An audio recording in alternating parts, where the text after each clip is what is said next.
मेरा सिद्धू तो कोहिनूर था। आखिर मां चरण कौर जी ने सिद्धू मूसेवाला जी की बचपन की तस्वीर देखकर क्यों रो पड़ी फुट फुट कर, बताएंगे इस वीडियो के अंदर। साथ ही ये भी बताएंगे कि सिद्धू मूसेवाला जी की हत्या के बाद उनके हत्यारों को लेकर लेटेस्ट बयान में सिद्धू की मां चरण कौर जी ने क्या कुछ कहा है। जी हाँ, गरीबों के मसीहा देवता स्वरूप सिद्धू मूसेवाला जी को बचपन से ही गायकी का बहुत ज्यादा शौक था। मूसेवाला जी स्कूल कॉलेज के दिनों में भी गीत गाकर तालियां बटोर लिया करते थे। अपनी गायकी के दम पर सिद्धू मूसेवाला जी ने अपने गांव का नाम दुनिया भर में चमका दिया। जी हाँ, उनके ना रहते हुए भी सिद्धू मूसेवाला जी के नाम से उनके गांव को और उनको, उनके माता पिता को बच्चा बच्चा जानता है और हर किसी के जुबां पर इस वक्त है मूसा पिंड, मूसा पिंड। हर कोई लोकेशन सर्च करता है, गूगल पर सबसे पहला नाम मूसा पिंड आता है, सिद्धू मूसेवाला आता है। हर कोई सिद्धू मूसेवाला जी को और उनके गांव को जान चुका है, पहचान चुका है, जो उनका सपना था।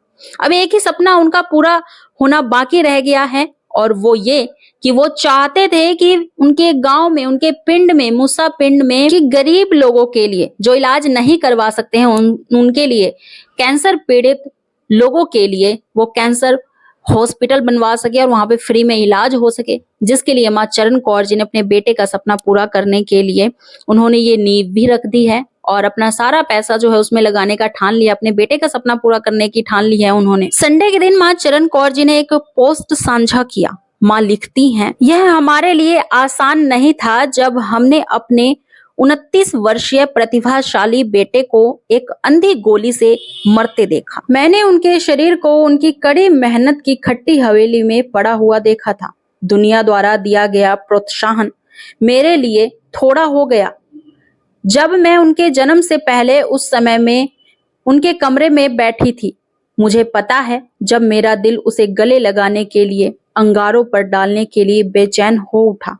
कैसे करती, मैं खुद को कैसे रोकूं। मैं एक गायिका, एक कवि और एक शायर की मां बाद में बनी, लेकिन पहले मैं सिर्फ अपने सबसे अच्छे दोस्त की मां हूं और यह सिर्फ एक मां का दिल ही जानता है कि वह अपने बेटे को शगुन के घोड़े पर चढ़ते हुए देखने के लिए तैयार करती। जिस वक्त, उस वक्त उन्होंने अपने बेटे का अंतिम संस्कार देखा और वो भी बिना किसी गलती के, सिर्फ शक के आधार पर उस मां के दिल पर उसकी हत्या कर दी गई। उस मां के दिल पर क्या बीत रही है। जो लोग हमें सरकार के खिलाफ बगावत करने से रोकते हैं, ये आकर हमें चुप रहने के लिए कहते हैं, तो मैं उनसे यही कहती हूं और यही कहना चाहूंगी कि हम बगावत कर रहे हैं, क्योंकि 29 साल के लड़के को इतना बड़ा मुकाम दिलाने के लिए हमने अपनी पूरी जिंदगी कुर्बान कर दी। हम बेबस होकर बगावत कर रहे हैं क्योंकि हमारा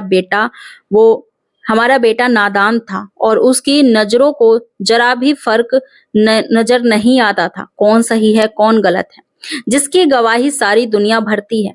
हम इसी के लिए बगावत करते हैं और करते रहेंगे। मां चरण कौर जी ने आगे ये भी कहा दोस्तों कि वह अक्सर रात को सोते वक्त सिद्धू मूसेवाला जी की बचपन की तस्वीरें अपने पास रख के सोती हैं और उनकी आंखों में होते हैं तो सिर्फ और सिर्फ आंसू। दोस्तों, सिद्धू मूसेवाला जी तो चले गए इस दुनिया से, लेकिन अपने पीछे बहुत सारी यादें छोड़कर गए हैं, जिस यादों को संजोकर मां चरण कौर जी और पिता बलकौर सिंह जी अपने पास रखते हैं।